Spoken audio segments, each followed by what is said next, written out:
అందరికీ నమస్కారం. ఇవాళ మనతో పాటు ప్రముఖ ఆధ్యాత్మికవేత్త, ఆస్ట్రాలజర్, దత్తాత్రేయ మరియు గణపతి ఉపాసకులు మురళీధర్ శర్మ గారు మనతో ఉన్నారు. గురుగారితో మాట్లాడదాం. గురుగారు నమస్కారం. మహాదేవ శ్రీమాత్రేడు మహా. గురుగారు, శని అంటే అందరికీ భయం. శనికి సంబంధించిన ప్రభావాలు ఏవైతే ఉన్నాయో, ఏళ్ళనాటి శని, అర్ధాష్టమ శని, సప్తమ శని, ఇలా కొన్ని ప్రభావాలు ఉంటాయి. అలా 2025లో మరి ఈ ప్రభావాలు ఏ రాశుల వారి మీదకి ఎక్కువగా చూపిస్తున్నాయి, మరి ఎలాంటి జాగ్రత్తలు తీసుకోవాలంటారు? తప్పకుండా చాలా అద్భుతమైనటువంటి ప్రశ్న. ముందుగా వాతావరణ సూచనలో భాగంగా వర్షం పడేటువంటి సూచన ఉన్నది అని చెప్తారు. సో దాన్ని బట్టి మనము కొన్ని జాగ్రత్తలు అయితే ఏ విధంగానైతే తీసుకుంటామో అదేవిధంగా ఇది వర్షానికంటే పెద్ద డేంజర్ ఇది అనద్దు. కానీ విన్నారా, శనైశ్వరుడు ఏం చేస్తాడు అంటే ఈ ఏలినాడు శని, అష్టమ శని, అర్ధాష్టమ శనిలో ఒక మాయలోకి తీసుకొని పోతాడు. మనము కళ్ళు మూసుకొని వెళ్ళిపోతాం, తీరా చూసేసరికి అయ్యో మా సొంత అన్నయ్య దగ్గర నేను లాస్ అయిపోయినా డబ్బులు, అయ్యో మా సొంత చెల్లె నన్ను లాస్ చేసిందా, అయ్యో మా సొంత ఆడిబిడ్డ నా సొమ్ము తిన్నదా, ఇలాంటి సంఘటనలు జరుగుతవి. ఒక విషయం చెప్పాలా సింపుల్గా, టాయిలెట్స్ అంటే ఏమిటి, అదొక అంటే అదొక అది నీచమైనటువంటి మాట. నీచము అని ఎందుకు అంటున్నాను అనేది నేను చెప్తాను. అయితే శనేశ్వరుడు దానికి అధిపతి ఇక్కడ, అర్థమైందా? నీచమైనటువంటి పనికి అధిపతి శనేశ్వరుడు ఇక్కడ. మనము ఇంగ్లీష్లో పాష్గా స్టైలిష్గా వాష్రూమ్ అంటున్నాం, టాయిలెట్స్ అంటున్నాం. తెలుగులో దీని పదాలు వేరు కదా. సో ఈ శనేశ్వరుడు ఎంటర్ అయ్యే సందర్భంలో ఇప్పుడు రీసెంట్గా మేషరాశి, దీని తదనంతరము మనకు సుమారుగా కూడా సింహరాశి, అష్టమ శని, ఇక్కడ ఏలినాడి శని, ఇక ధనస్సు రాశి వారికి అర్ధాష్టమ శని. ఓకే, ఆల్రెడీ ఏలినాటి శని ప్రభావం చేత మకర రాశి వారు, కుంభరాశి వారు, మీనరాశి వారు ఉంటున్నారు. ఎప్పుడైనా కూడా ఇది 3 రాశుల మీద ప్రభావం చూపిస్తుంది.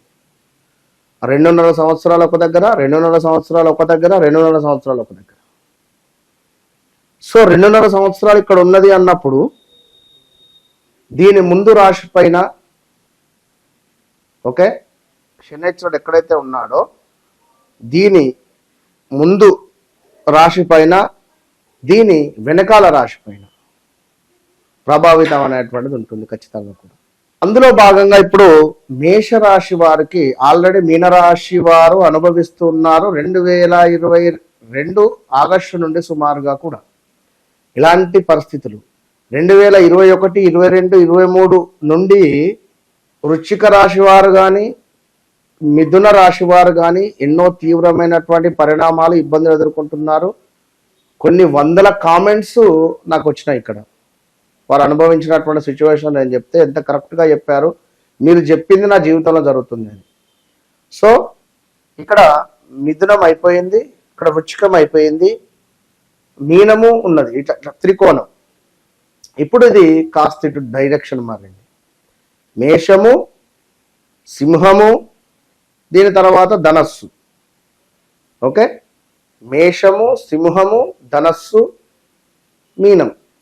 మకర రాశి వారికి ఏలినాడి శని ప్రభావం అయిపోతుంది ఇక్కడ. సో వారు కూల్. కానీ 6వ స్థానంలోకి గురువు ఎంటర్ అవుతున్నాడు. దీనివల్ల కొన్ని బ్రేక్స్ ఉంటాయి, కొన్ని వర్క్స్ హెల్త్ రిలేటెడ్ కానీ మరొకటి కానీ ఉంటుంది. ఇక ఇప్పుడు ఇక్కడ 6లు 4లు స్టార్ట్ అయ్యేది ఎవరికంటే ఫస్ట్ మేషం, సెకండ్ సింహం, థర్డ్ ధనస్సు రాశి వారికి ఆల్రెడీ 2015, 16 నుండి కూడా ఒక 7 సంవత్సరాలు ఇబ్బందికరంగానే ఉంది వీటికి. ఇక 21, 23 కొంత పర్వాలేదు, 24 కూడా కొంత మైనసే వీరికి. అయినప్పటికీ గురుబలం వస్తుంది ఇక్కడ. నా పాయింట్ బాగా క్యాచ్ చేయండి. మేషానికి ఏలినాటి శని వచ్చినా గురుబలం ఉంటుంది కొంత, కనుక డోంట్ వరీ, బాధపడద్దు అంటున్నా. మనీ ఇన్వెస్ట్ చేయకండి, ఎవరిని నమ్మి ఒక పని అప్పచెప్పకండి. ఒకరు ఏం చేశారు, తిరుపతికి వెళ్తున్నామని చెప్పి వారి ఇంట్లో ఉండేటువంటి బంగారాన్ని సుమారుగా 10-12 తులాల బంగారాన్ని వారి అత్త, సొంత మేనత్త ఇంట్లో పెట్టి వాళ్ళు తిరుపతికి వెళ్ళిపోయిండ్రు. వారికి ఒక బాక్స్ ఇచ్చారు, ఈ బాక్స్ లో బంగారం ఉందని చెప్పారు, మొత్తం చూపించారు, ఇచ్చేశారు, లోపల పెట్టమన్నారు, వారు పెట్టారు, అయిపోయింది. వారు ఆఫ్టర్ తిరుపతి వెళ్ళారు, అంత 2 weeks లో వచ్చారు, ఆ బాక్స్ కలెక్ట్ చేసుకున్నారు. మా అత్తే కదా అన్నట్టుగా వెళ్ళింది, ఆ తిరుపతి ప్రయాణం బాగా అయిందా అనుకుంటే ఫోన్లో మాట్లాడుకుంటే ఎవరితోనే వెళ్ళింది, ఆ బాక్స్ తీసుకున్నది, వచ్చింది, చూడలే, ఇక అందులో ఏమున్నది చూడలే, ఇంటికి వచ్చింది, ఈ బాక్స్ పక్కన పెట్టేసింది. తెల్లారుగాక మరొకనాడు చూసే వరకు అలా 4 items మిస్ అయినాయి, లేవు. ఇప్పుడు ఈమె పోయి వాళ్ళని అడిగితే నేను అన్ని ఇచ్చేసిన అన్నది. ఇప్పుడు నేను ఫస్ట్ ఒక పాయింట్ చెప్పిన, టాయిలెట్స్ దగ్గర నుంచి నీచము అంటున్నా. ఇప్పుడు ఇక్కడ నీచమైన పనులు ఎవరు చేసిండ్రు? అర్ధాష్టమ శనిలో ఉన్నవారా, అష్టమ శనిలో ఉన్నవారా, ఏలినాడు శనిలో ఉన్నవారా? వారికి బుద్ధి, ఆ విధమైన బుద్ధి వస్తుంది, కలుగుతుంది అంటున్నా నేను. ఆ బుద్ధి అనేటువంటిది శనైశ్వరుడు అట్లా కల్పిస్తాడు. మనం దానిని అర్థం చేసుకొని ధర్మం వైపుగా అడుగులు వేయాలి. నేను అధర్మం వైపుగానే వెళతాను అంటే మనం ఏం చెప్పలేం. కనుక ఎవరైతే ధర్మంగా ఉంటూ ధర్మబద్ధమైన కార్యక్రమాలు చేస్తున్నారో, ఈ మేషరాశి కానీ, ఆ రాబోయే సింహరాశి వారు కానీ, ఈ ధనస్సు రాశి వారు కానీ, మీనరాశి వారు, కుంభరాశికి ఆల్రెడీ ఉంది, వీరు తప్పించుకోవచ్చు. విన్నారా? ఏలినాడు శని అసలు వీరిది ఏం చేయదు, డప్పు విపరీతంగా చూపిస్తుంది. నేను చెప్తున్నా, రాసి పెట్టుకోండి. మేషరాశి వారికి కానీ, ఈ యొక్క సింహరాశి వారికి కానీ అష్టమాతు శని ఆకస్మిక ధనం, చతుర్థ భావములో శని వచ్చిన ధనస్సు రాశి వారికి ఎక్సలెంట్గా డబ్బు తెచ్చిస్తుంది. ఇక్కడ బాగా ఇబ్బంది ఎవరికంటే కుంభరాశి వారికి మాత్రమే. బట్ వారికి కూడా రేపు పంచమాత గురువు వస్తుంది కనుక గురువు వల్ల కొంత ఇబ్బంది ఉండదు. ఇక్కడ ఏలినాడు శని, వీడికి శని ఇట్లా అదొక్కటే కాదు కదా, గురువు కూడా ఉన్నాడు కదా, ఇంట్లో అమ్మ నాన్న ఇద్దరు ఉంటారు. సో ఒకరు తిడితే ఒకరు మెచ్చుకుంటారు. అదేవిధంగా ఎవరు బాధపడాల్సిన పని లేదు. నా ముఖ్య ఉద్దేశం ఈ వీడియోలో గురుబలం అనేటువంటిది ఎక్సలెంట్గా ఉండబోతున్నది. సింహరాశి వారికి అష్టమ శని అయితే 11వ భావానికి గురువు వస్తాడు. 11వ భావం లాభస్థానం, సూపర్. మేషానికి ఆల్రెడీ ద్వితీయ భావంలో ఉన్నాడు, తృతీయ భావానికి వెళతాడు. 3వ భావం ఏమిటి? సమాజం, పేరు ప్రఖ్యాతలు తీసుకొని వస్తుంది, సూపర్గా డబ్బిస్తాడు.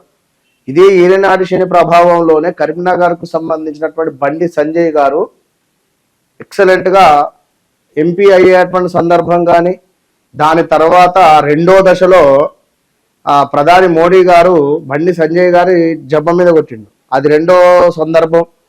అదే సిచ్యువేషన్లో వారి సన్కు సంబంధించి ఒక ఇన్సిడెంట్ పోయింది. అంటే ఒక మైనస్ అయితే ఒక ప్లస్ అవుతుంటుంది.